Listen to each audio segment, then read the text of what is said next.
ये सीधी तस्वीरें आपको दिखा रहे हैं श्रीहरिकोटा से एसएसएलवी D2 सैटेलाइट की लॉन्चिंग का प्रोसेस जो है वो शुरू हो चुका है। ये पूरी प्रक्रिया शुरू हो चुकी है। 9:18 का वक्त मुकर्रर किया गया था और बिल्कुल समय पर इस मिशन की शुरुआत। Beautiful launch of SSLV D2 EOS-07 on a bright sunny morning.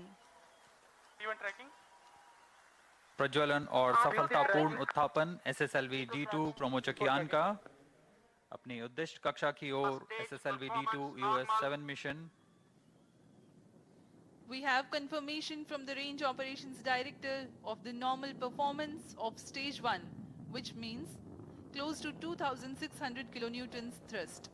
तो देखिए SSLV D2 को लॉन्च कर दिया गया है। ये इस वक्त की बेहद अहम तस्वीर इस वक्त TV9 भारतवर्ष पर आप देख रहे हैं। 9:18 पर यानी तय वक्त पर इस मिशन को लॉन्च किया गया, इस रॉकेट को लॉन्च किया गया और छोटे सैटेलाइट्स को अंतरिक्ष में छोड़ने के लिए बनाए गए इस सबसे छोटे रॉकेट की लॉन्चिंग हो गई है सतीश धवन अंतरिक्ष केंद्र से।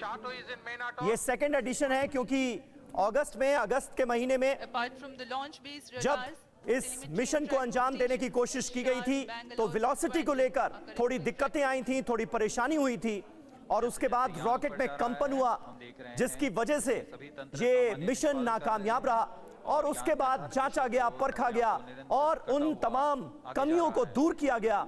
वैज्ञानिकों ने बहुत मेहनत की है इस मिशन को अपने अंजाम तक पहुंचाने के लिए, क्योंकि इस तरह के मिशन के जरिए न सिर्फ छोटे सैटेलाइट्स को कम समय में प्रक्षेपित किया जा सकता है, अपनी कक्षा में पहुंचाया जा सकता है, ऑर्बिट में पहुंचाया जा सकता है, बल्कि इस पूरे प्रोसेस में लागत भी बहुत कम आती है।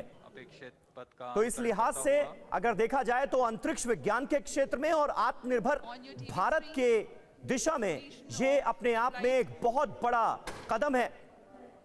अगस्त में जरूर नाकामयाबी हाथ लगी लेकिन आज ये मिशन पूरी तरह से कामयाब होगा। 140 करोड़ भारतीय इसके लिए कर रहे हैं दुआ।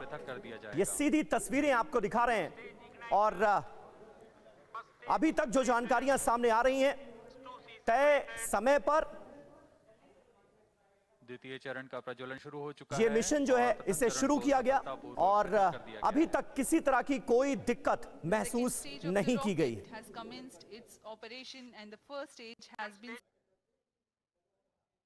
तो करीब 15 मिनट की ये पूरी उड़ान है और 15 मिनट की उड़ान के दौरान ये रॉकेट 3 उपग्रहों को अंतरिक्ष में छोड़ेगा जिसमें इसरो का EOS-07 और खास बात यह है दूसरा सैटेलाइट देखिए कहां का है। दूसरा सैटेलाइट है अमेरिका का। अमेरिका की एक फर्म है एंटेरिस, उसका सैटेलाइट है जेनेस 1 जिसे लॉन्च कराया जाएगा।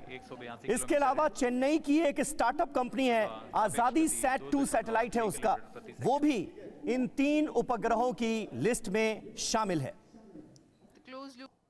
ये बेहद अहम तस्वीरें आत्मनिर्भर भारत की दिशा में एक बेहद बड़ा कदम अंतरिक्ष विज्ञान के क्षेत्र में भारत का दबदबा, भारत का रुतबा बढ़ाने वाली ये खबर और इससे जुड़ी बहुत अहम तस्वीरें इस लॉन्चिंग की इस वक्त आप देख रहे हैं। शुरू होगा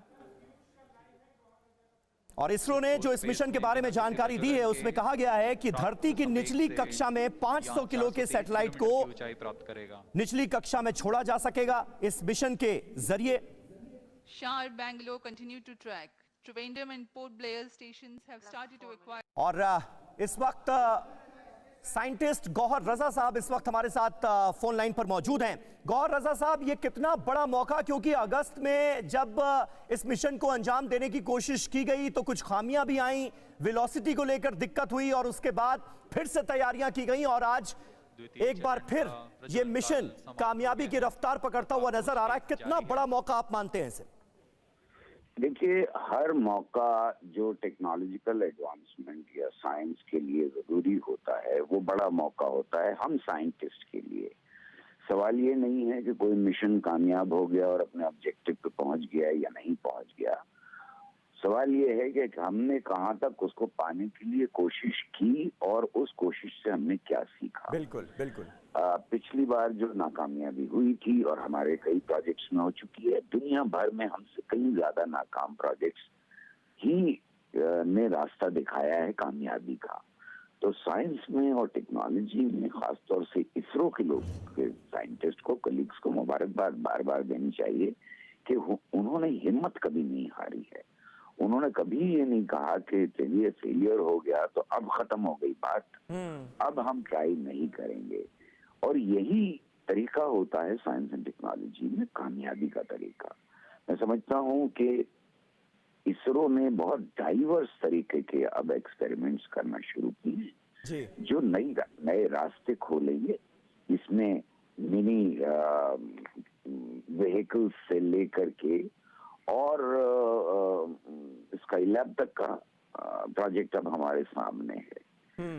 बट एज साइंटिस्ट मैं आपके दर्शकों को, आपके लिसनर्स को ये बताना चाहता हूँ कि अब मौका है इस मुल्क में कि हम टेक्नोलॉजिकल मास्टरी कर चुके हैं बहुत सारी चीजों में। अब हमें इसरो का स्पेस साइंसेस का इस्तेमाल शुरू करना चाहिए और उसके लिए जरूरी होगा कि इसरो के ताल्लुकात स्कूलों से, कॉलेजेस से, यूनिवर्सिटी से जो बन रहे हैं, ऐसा नहीं है कि नहीं बन रहे हैं, ज्यादा से ज्यादा बढ़ाए जाएं, क्योंकि स्पेस साइंसेस में जब हम रिसर्चर्स करते हैं तो उसके लिए कोई एक दो ग्रुप काफी नहीं होते हैं।